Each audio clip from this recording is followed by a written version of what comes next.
means of transport. So shall we continue that topic? So transpiration. In last class, yesterday we discussed that transpiration. What is transpiration? Loss of water in the form of water vapors from aerial parts of the plant through the stomata. That is called a transpiration. Transpiration, the stomata is of two types: photoactive stomata, photoactive stomata. Photoactive stomata which open during the day and will remain closed during the night. So in most of the plants, photoactive stomata is present. In succulent plants, the stomata which opens during the night and remains open in the day, that is a photoactive stomata. So opening and closing of stomata, we discussed that depends on the action of turgidity of the God cells. So when the God cells become turgid, the stoma open. The orientation of the microfibrils on the membrane of the epidermis of the God cells also help in opening and closing of them. So the another thing, Leavitt potassium pump theory explains that the opening and closing of stomata, when the potassium ions actively influx into the God cells, it affects the protons from God cells. So thus the pH of the God cells are increased. So the same time the potassium associate with the chlorides passively. So thus it follows the water potential gradient. The water potential gradient decreases in the God cells. As a result, from subsurface cells, the water diffuses into the God cells. The God cells become turgid and it causes to the opening of stomata as a crescent say. So during the daytime, the potassium and chloride ions are passively efflux, move out from the God cells. The potassium protons which move into the God cells will decrease the pH and the stomata close down. So that is it. In succulents, so during the night, in God cells, the organic acids are increased. So it follows the water potential gradient. As a result, water diffuses into the God cells. They become turgid and open the stomata. In daytime, the organic acids are which convert into insoluble, non-soluble substance, that is starch. Then it increases the water potential. The water diffuses out of the God cells. Thus, in succulents, during the daytime, the stomata close. So here the transpiration is for more than one purpose. In plants, the transpiration is more than one purpose. So there is a transpiration, photosynthesis, compromise process. Both are transpiration and photosynthesis. A compromise process. Both are compromised with one another. So transpiration is for more than one purpose in the plants. So it creates a transpiration pull for translocation and absorption of minerals. So the transpiration which is helping, it creates transpiration pull.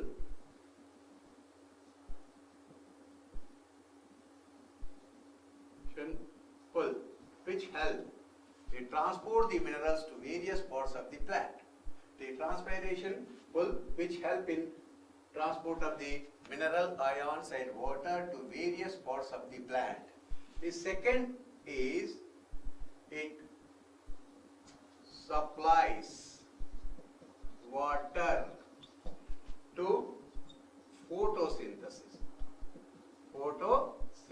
Whatever the water is needed for the photosynthesis supplied by the transpiration. The transpiration helps in supply of the water to the photosynthesis. That is the second important. The third point is the transpiration helps absorption and transport of the minerals from the soil to the plants. So the transpiration help to observe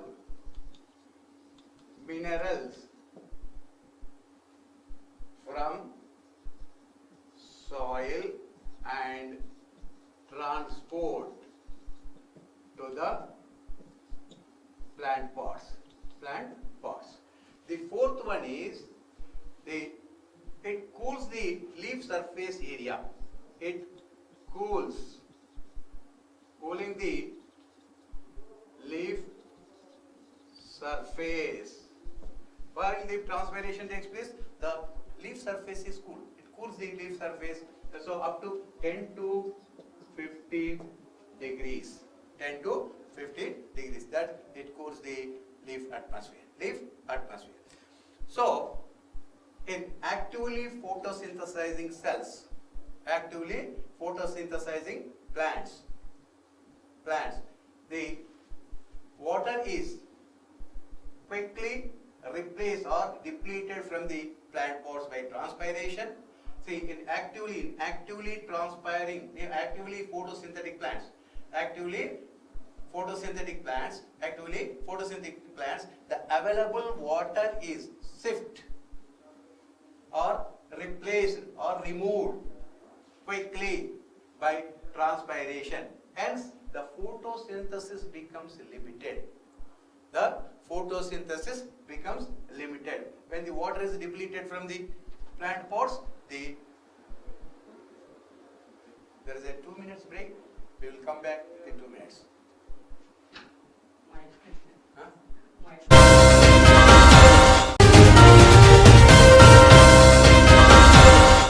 ఎన్నో ఏళ్లుగా కంటి సమస్యలతో బాధపడుతున్నారా? మీ కంటి సమస్యలకు అద్భుతమైన పరిష్కార మార్గాలు చూపిస్తోంది మా లయన్స్ ఐ క్లినిక్. మా లయన్స్ ఐ క్లినిక్ లో లభించే సేవలు దూరదృష్టి, దగ్గర దృష్టి, తలనొప్పి, మెడలు లాగడం, వికారం, ఫారెన్ బాడీ రిమూవింగ్, కంటిలో ధూళి తీయడం, కంటి ఇన్ఫెక్షన్స్, ప్రీ ఆపరేటివ్ మరియు పోస్ట్ ఆపరేటివ్ సేవలు లభించును. క్యాట్రాక్ట్ పేషెంట్స్ కు కౌన్సిలింగ్ నిర్వహించబడును. అందరికీ అందుబాటు ధరల్లో చక్కని కంటి అద్దాలు ఇవ్వబడును మా మీనాక్షి ఆప్టికల్స్ లో. దూరదృష్టి అద్దాలు, దగ్గర దృష్టి అద్దాలు, ప్రోగ్రెసివ్ అద్దాలు, బ్లూ లైట్ ఫిల్టర్ అద్దాలు, కాంటాక్ట్ లెన్స్ సొల్యూషన్స్, క్రైజల్ మరియు జేసెస్ బ్రాండెడ్ అద్దాలు, పోలరైజ్డ్ చలువ అద్దాలు, కంటి చలువ అద్దాలు మా వద్ద లభించును. ఇండియన్ మేడ్ ఫ్రేమ్స్ మరియు బ్రాండెడ్ లో Titan, Fast Track, Rayban, Vogue branded frames, అన్ని రకాల కంటి అద్దాలు అందుబాటు ధరలు లభించును. Lions eye clinic M Ramareddy eye hospital Enugonda వారి ఆధ్వర్యంలో నడుస్తోంది. మీ కంటి సమస్యలకు కంటి అద్దాలకై సంప్రదించవలసిన మా address Lions eye clinic, Meenakshi opticals, opposite rose garden function hall, Boyapalli gate road, Subhash Nagar, Mahabub Nagar. మా ఫోన్ నెంబర్లు 9949767623, 7013514392. Good afternoon. Welcome to online classes, Botany subject. So yesterday we discussed about the transpiration. So transpiration and photosynthesis is a compromise process. Transpiration is for more than one purpose. Transpiration in plants, the transpiration is for more than one purpose. So what is the use? It creates transpiration pull, which help transport of the mineral ions to various parts of the plant. Second one is it supplies water to photosynthesis. The third one is it helps to observe minerals and water from soil. The transpiration helps to observe minerals and water from soil. The fourth one is it cooling the leaf surface. The transpiration which cooling the leaf surface, sometimes that is 10 to 15 degrees. So it cools the leaf surface. The transpiration which cools the leaf surface, thus the humidity increases in the atmosphere of the plant. So in actively photosynthesizing plants, the available water is swiftly depleted. Hence the photosynthesis in actively photosynthesizing plants, the available water is quickly depleted from the plant pods by transpiration.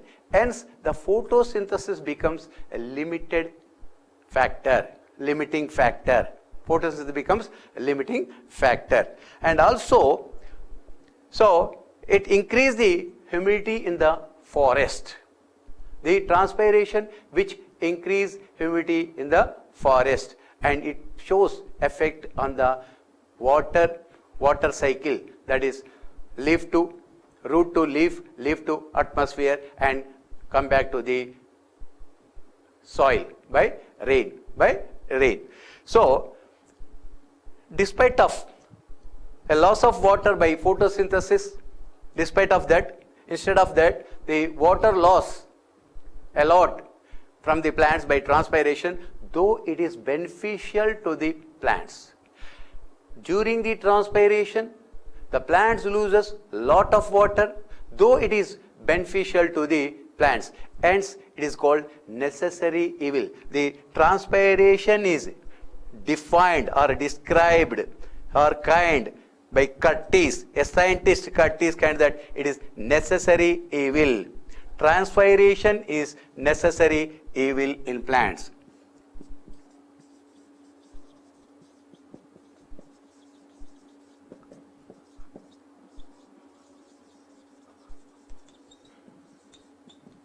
తప్పనిసరి జరిగే అనర్థం. Transpiration is necessary evil in plants, because by transpiration the plant loses a lot of water, though it is beneficial to the plants in other ways. Hence, it is defined as transpiration is necessary evil by Curtis, scientist.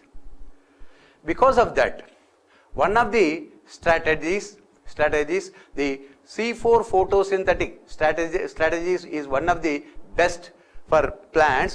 The C4 plants are minimize the water loss during the carbon fixation. C4 plants, one of the strategies to minimize the water in C4 plants. The C4 plants photosynthesis is one of the strategies to minimize the water loss during the carbon fixation.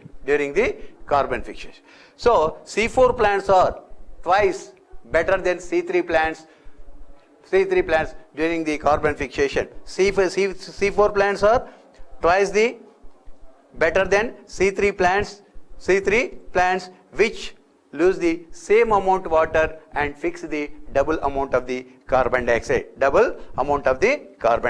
This is the necessary evil of the transpiration and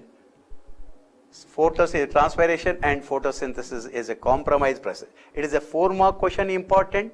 Transpiration and photosynthesis is a compromise process. Explain.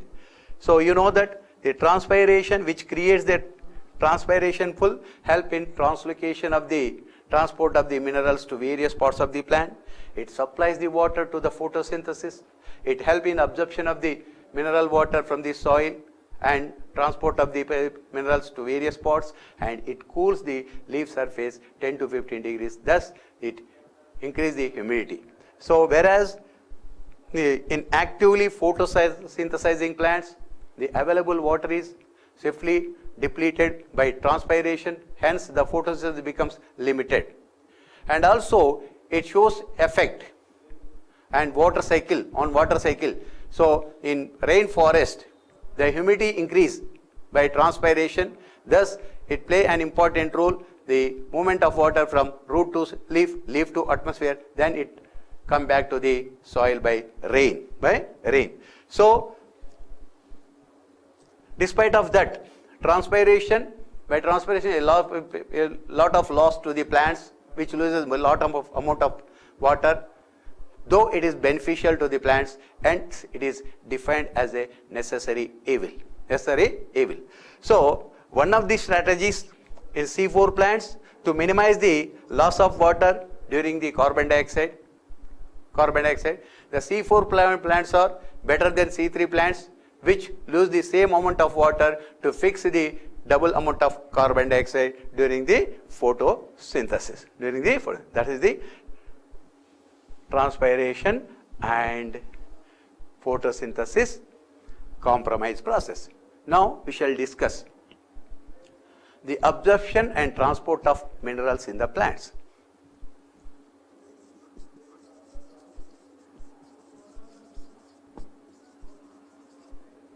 And transport of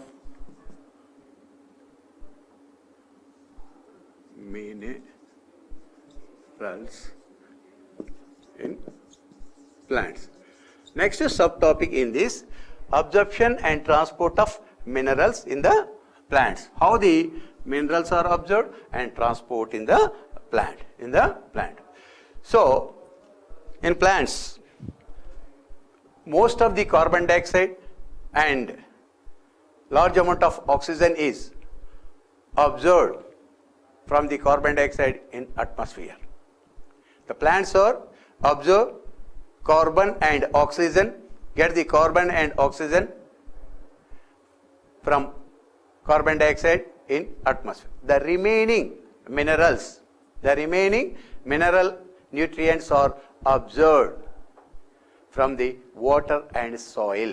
The plants, the remaining mineral nutrients are absorbed by the plants from the soil and water. So uptake of mineral ions in the plants. Uptake of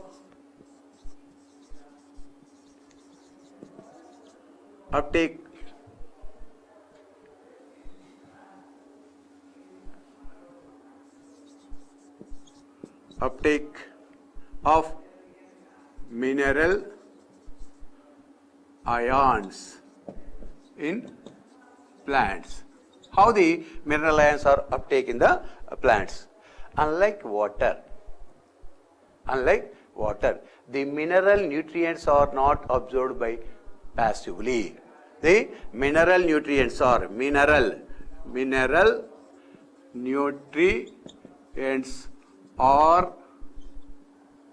not passively.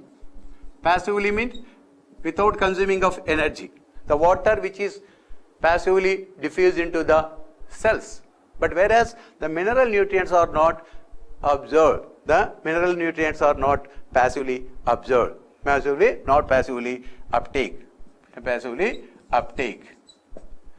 So it accounts for two factors. Why the minerals are not passively uptake into the plants? It accounts for two factors. One of the factor, the mineral nutrients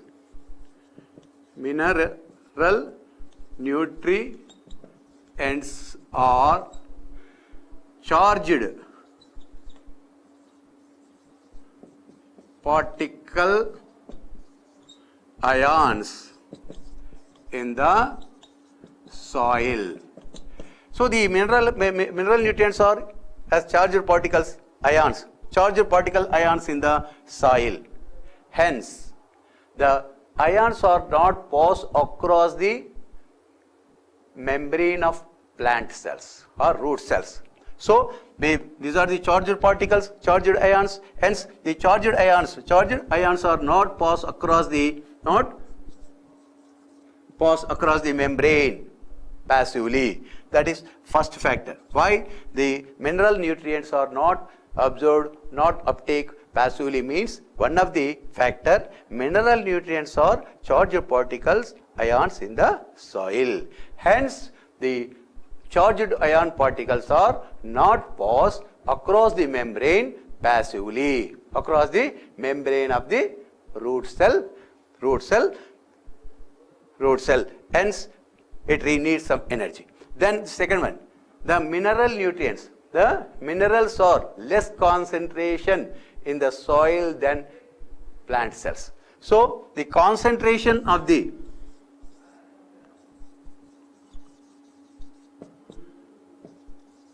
mineral ions are less than plant cell or root cell. Hence, the mineral nutrients or mineral ions are actively transport into the root cell through the plasma membrane. So the mineral nutrients are actively transport or diffuse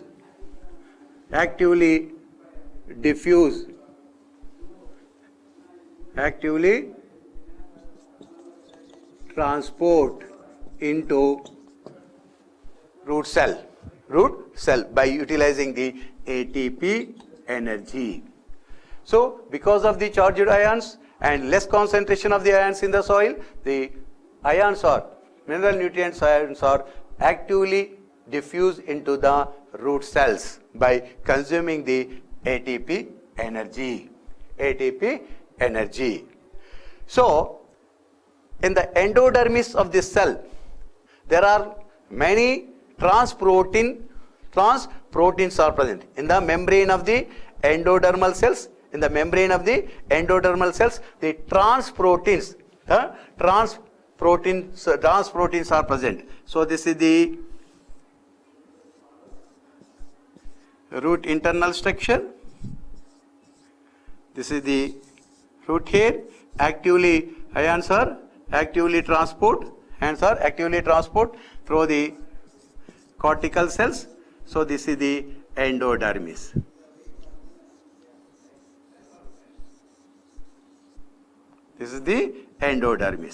In endodermis, this is the endodermis. In endodermis, plasma membrane, lot of transproteins are the proteins which are allow the ions. Transproteins are present. This is the proteins are present. But the endodermal transproteins are actively transport only few mineral ions. So the endodermis plasma membrane has so many transproteins. These transproteins are diffuse or transport only few mineral ions, selected mineral ions. Hence the endodermis plasma membrane is a control point. Why? Because a limited few mineral ions are transport through the endodermis membrane. Hence it is a control point. So the plants also adjust whatever the ions reach to the xylem. The plants also adjust whatever the ions are reach the xylem. Thus the ions are uptake into the plant cells by actively utilizing the ATP energy. So the transport of mineral ions into the root cells responsible for the osmosis.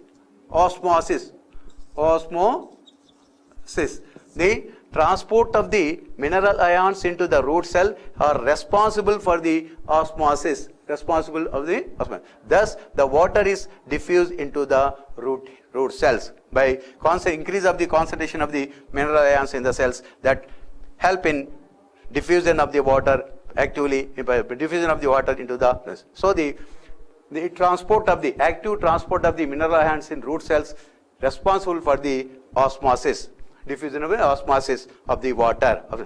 Some of the mineral ions are passively, without consuming some of the mineral ions are passively transport into the root hair cells.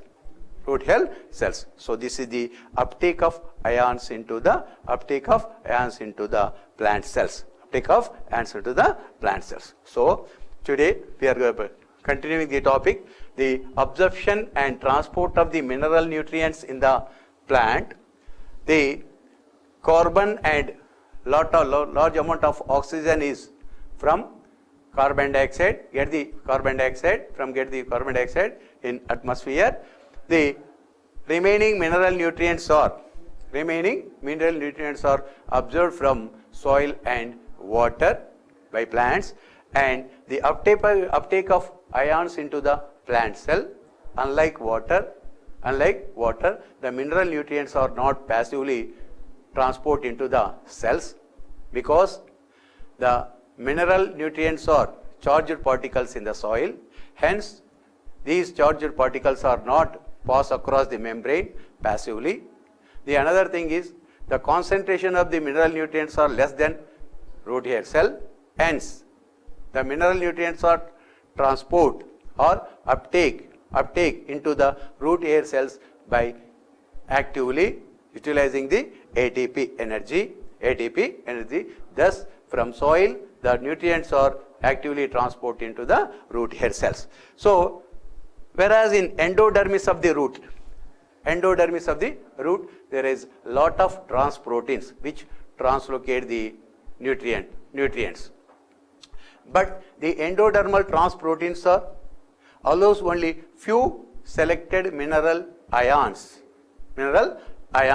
Hence, the root endodermal transproteins are root endodermis plasma membrane is a control point to uptake the ions. So even plants also adjust whatever the ions are reach the xylem by active transport through the endodermis plasma membrane. So the active uptake of the ions are responsible for the osmosis of water, and also some of the ions are passively enter into the root cell. So translocation of ions up in the stem, the transport of the ions up in the stem.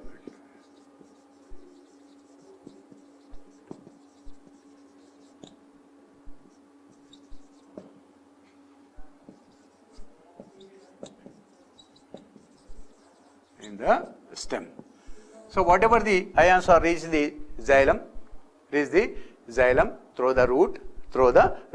These different actively or passively. The ions which are reach the xylem either actively or passively or both. These nutrient ions are mineral ions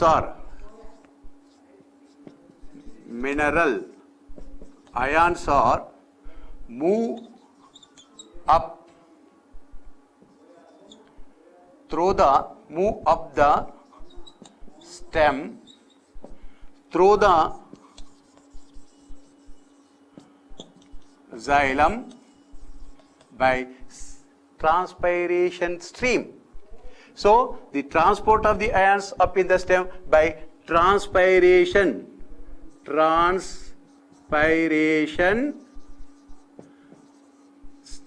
stream. This help.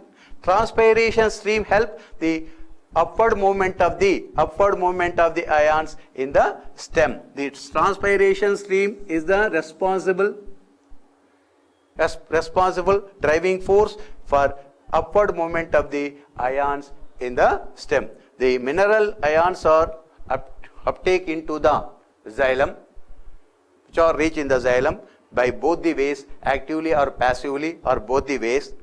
So these mineral ions are move up in the stem through the xylem by transpiration stream.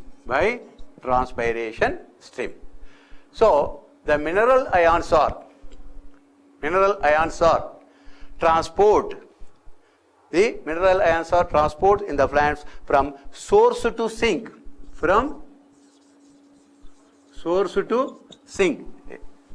The mineral nutrients are transport from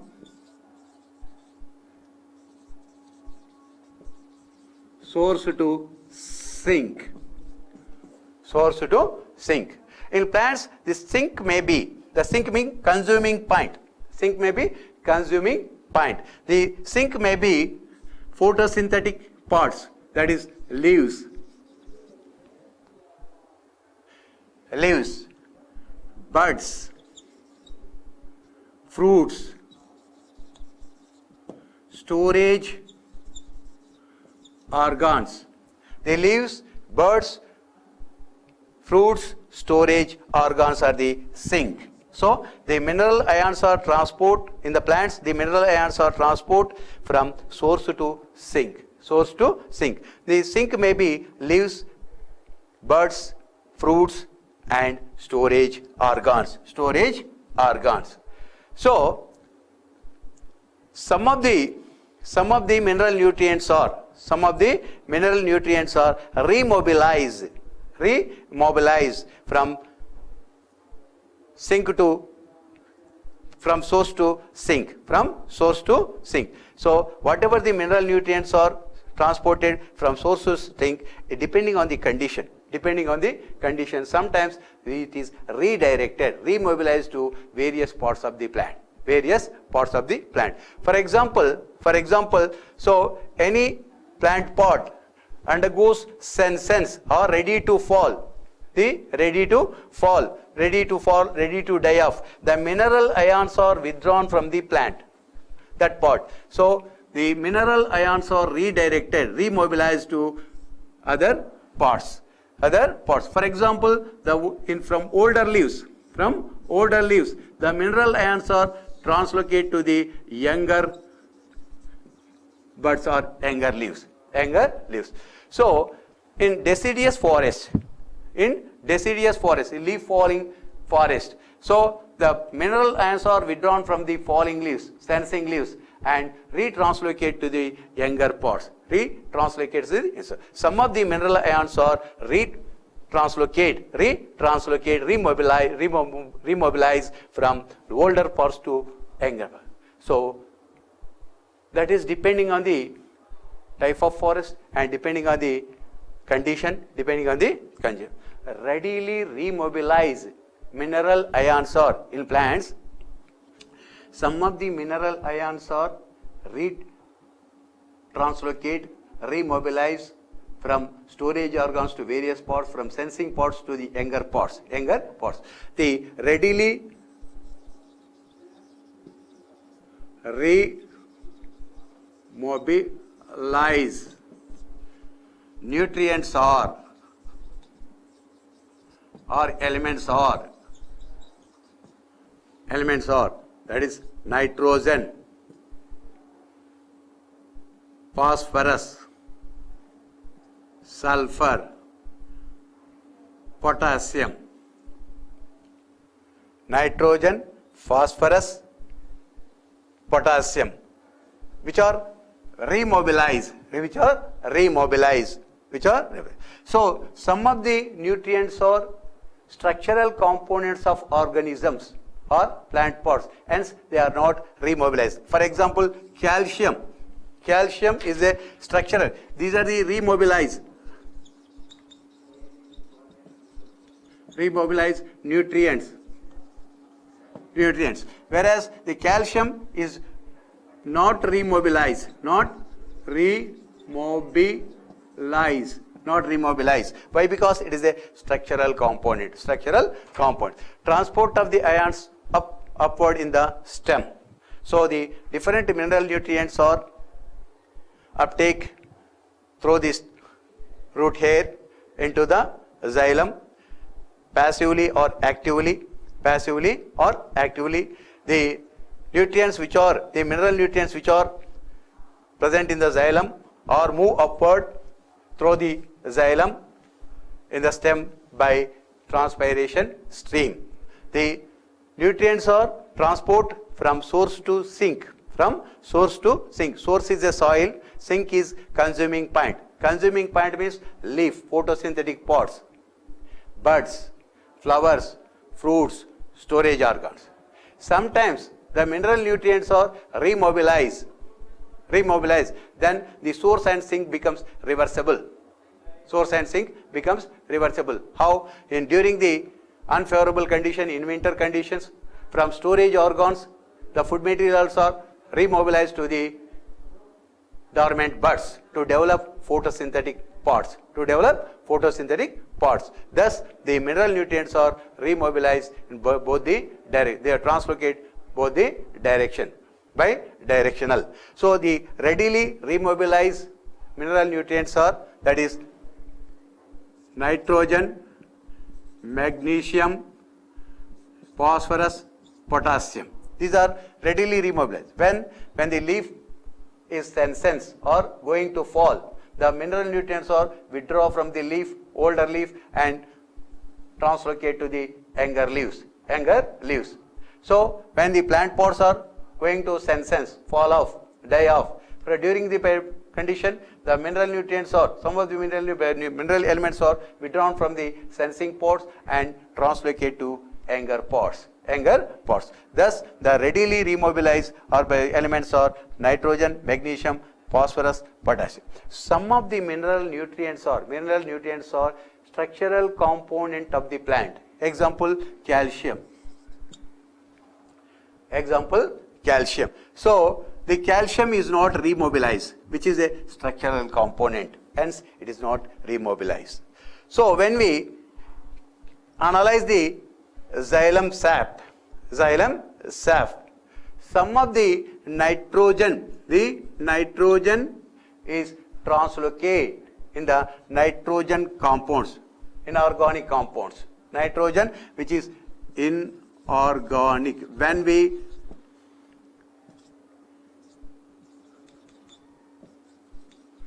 we analyze the xylem sap, it reveals that the nitrogen is translocate in the form of inorganic compounds. So, most of the nitrogen is translocate through the xylem as organic compounds. Organic compounds. Here, remember that when the xylem sap is chemically analyzed, it reveals that the nitrogen compounds are translocated as inorganic compounds, but most of the nitrogen is translocate in the form of organic compounds, that is amino acids.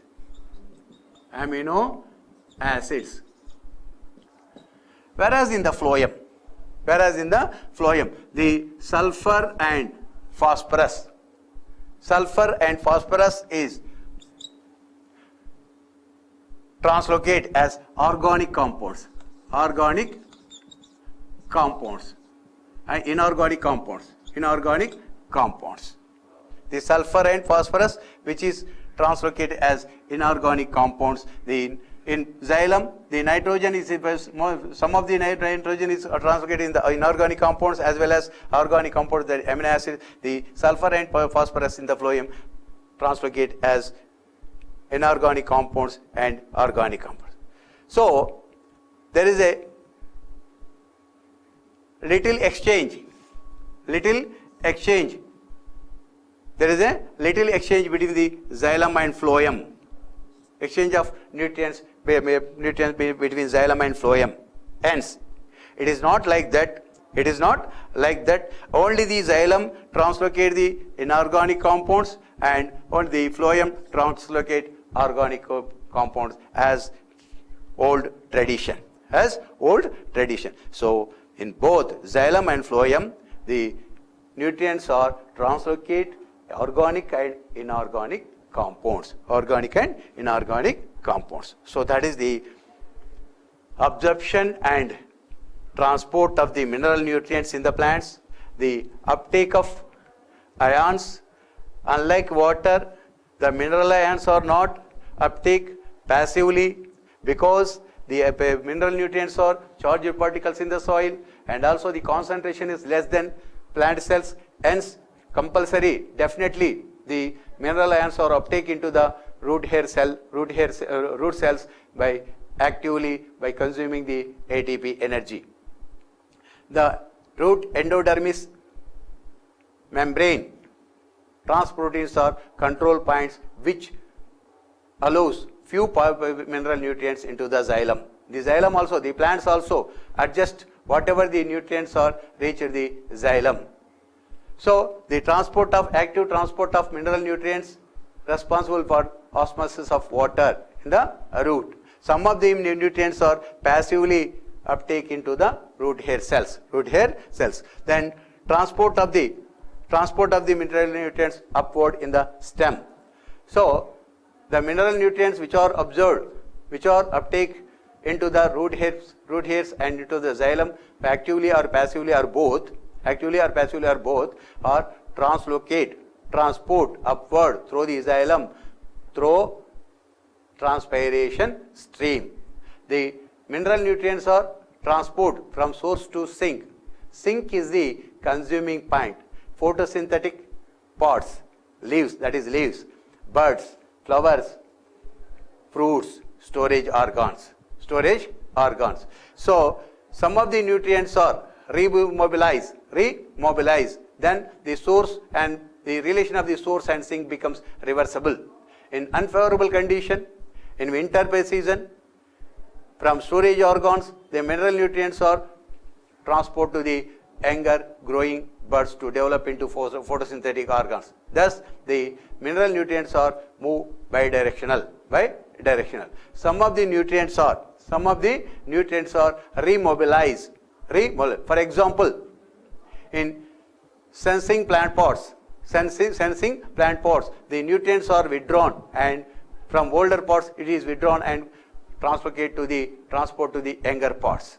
In deciduous forest, from falling leaves, the nutrients are withdrawn and transport to the younger pots. Thus, the nutrients are moved bidirectional in the plant. So, in this, the readily remobilized mineral nutrients are, that is, nitrogen, magnesium, phosphorus, potassium. Some of the mineral nutrients are structural component of the plant. Hence, these are not remobilized. Example, calcium. So, in the what shape the nutrients are translocated through the xylem and phloem.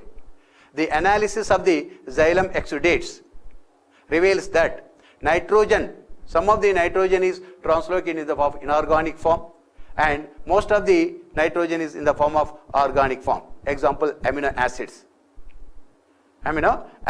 Whereas in the phloem, the sulfur and phosphorus is translocated as inorganic compounds. And at the same time, between the xylem and phloem, there is some nutrients are exchanged. Thus, it is not like that the organic compounds are translocated through the phloem, the inorganic nutrients are translocated, inorganic solutions are translocated xylem as old tissue. So there is both the organic and inorganic form, the nutrients are translocated both in xylem and phloem. That is. Then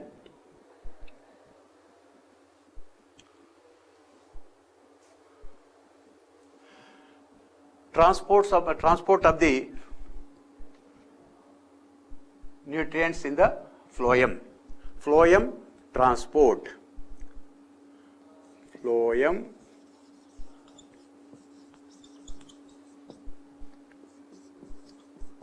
Phloem transport, that is the pressure flow hypothesis. Pressure flow hypothesis. So, that sucrose is, in a plant, the sucrose is translocate various parts of the plant through the phloem. So, in plants, sucrose is translocate to or transport to various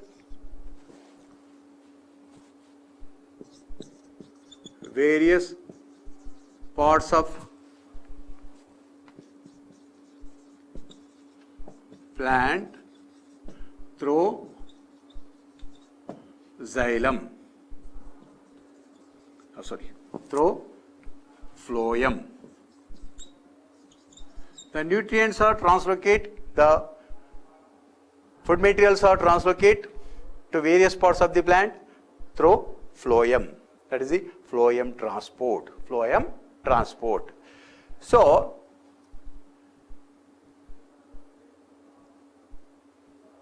the nutrients are translocated through the phloem from source to sink. The nutrients are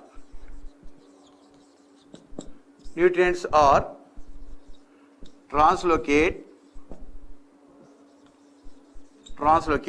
from source to sink. What is source? What is source? Source is a photosynthetic parts, that is the leaves. Source is the photosynthetic. Sink is the consuming point. Sink is the consuming point, that is root, buds, flowers, storage organs. So, the food material translocate through the phloem from source to sink. What is source? Source is a photosynthetic organs, leaves. Sink is the consuming point. Sink is the consuming. That may be root, buds, flowers, storage organs. Roots, buds,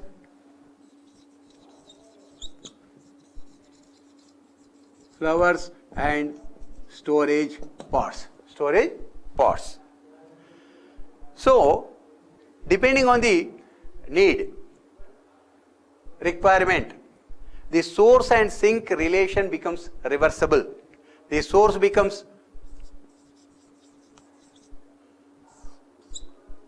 source to sink. So, depending on the condition and requirement, need, the source and sink relation becomes reversible in winter season. So, the sink becomes source. So, the sink becomes source. Sink becomes source becomes sink. Why? Because during the winter season, so from storage organs, the food material translocate from storage organs to dormant buds, which are developed into photosynthetic organs. Thus, the nutrients are translocate bidirectional through the phloem. So, not only that, the hormones and chemical stimuli also ought to be transported through the phloem. The hormones,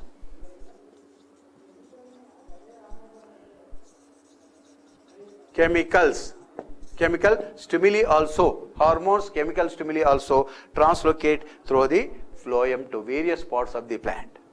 So, Munch proposed an experiment to explain the bidirectional movement of the nutrients.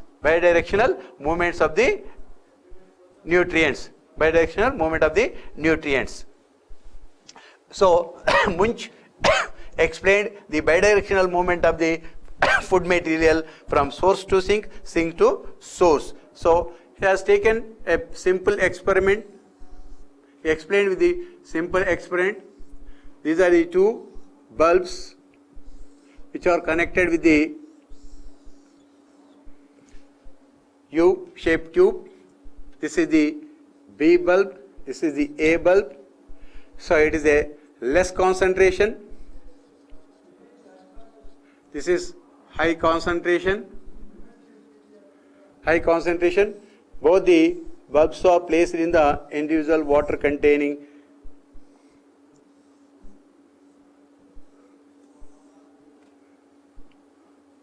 and it is also connected. This is the C tube, this is the Z tube or D. So, because of the high concentration, this is the nutrients are which diffuse into the B bulb.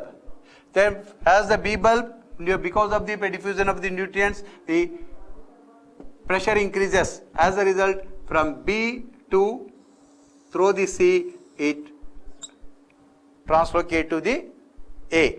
The nutrients are transport from B to A through the C. through the sea. So when the concentration of the A bulb increases, it diffuses into the container, and again it is retranslocate from A to B through the Z. So it is a Munch simple experiment,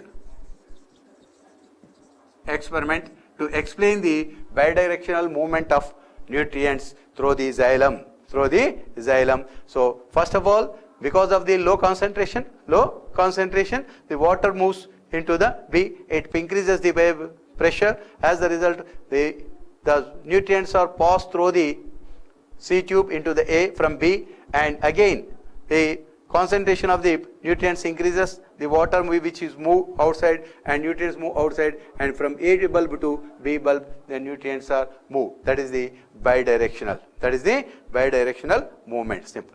Then pressure flow hypothesis.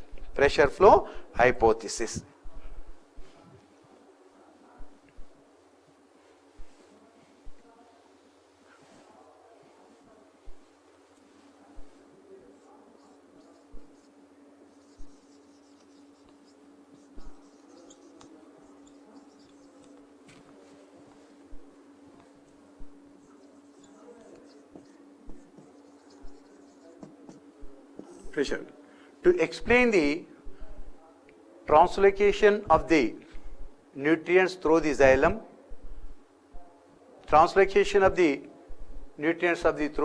explained with the pressure flow hypothesis. So at the source, the food materials are synthesized. Which is in the form of glucose. The glucose is converted into sucrose. In the form of sucrose, the food materials are translocated through the xylem. During the translocation of the sucrose, it translocated with some pressure flow hypothesis. So the phloem is made of with complex structure, that is sieve tubes, companion cells, phloem parenchyma, phloem fibers. The food material, the sucrose is unloaded. From photosynthesis into companion cells actively. So from companion cells, the sucrose is unloaded into the sieve tube. This is the sieve tube. This is the companion cell. The food materials are unloaded into the sieve tube through the companion cell from photosynthetic cells. As the food materials are, sucrose is unloaded into the sieve tube, the water potential gradient decreases. The psi W becomes minus. So the water is diffused from adjacent xylem cells. So a pressure is developed, a osmotic pressure. As the water moves into the sieve tube, the osmotic pressure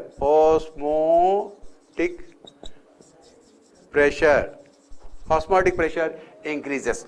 As the osmotic pressure increases, the nutrients are moved from high osmotic pressure region to low osmotic pressure region.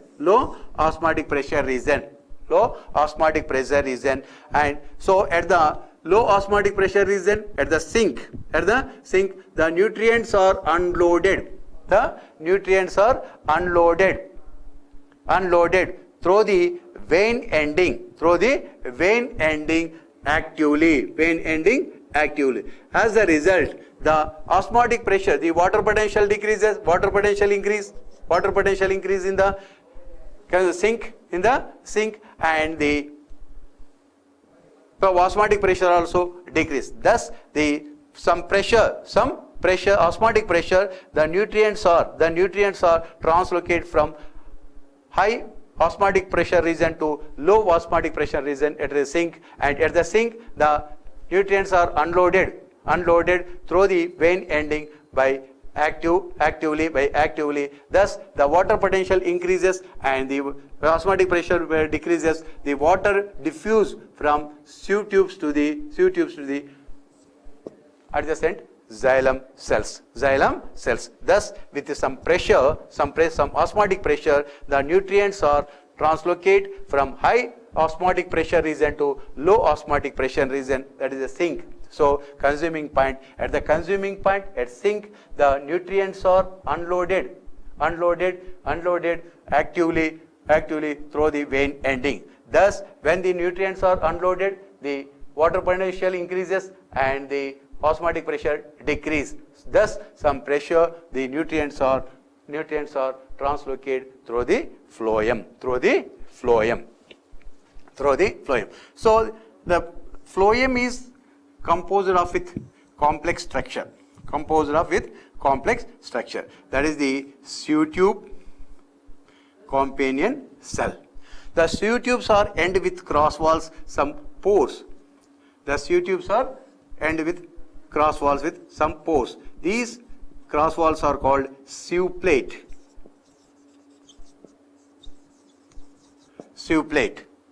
The cross walls are perforated. This is sieve plate. The cytoplasm which is orient into cytoplasmic strands. Which pass through the sieve plate from one sieve tube to the another sieve tube. Thus the cytoplasmic strands also help in orientation of the food material from high osmotic pressure to low osmotic pressure, that is sink. Thus the phloem transport, through the phloem the food materials are translocated with some pressure, that is the pressure flow hypothesis. So this is the first topic we are going to complete it. So tomorrow we shall discuss second topic. Thank you.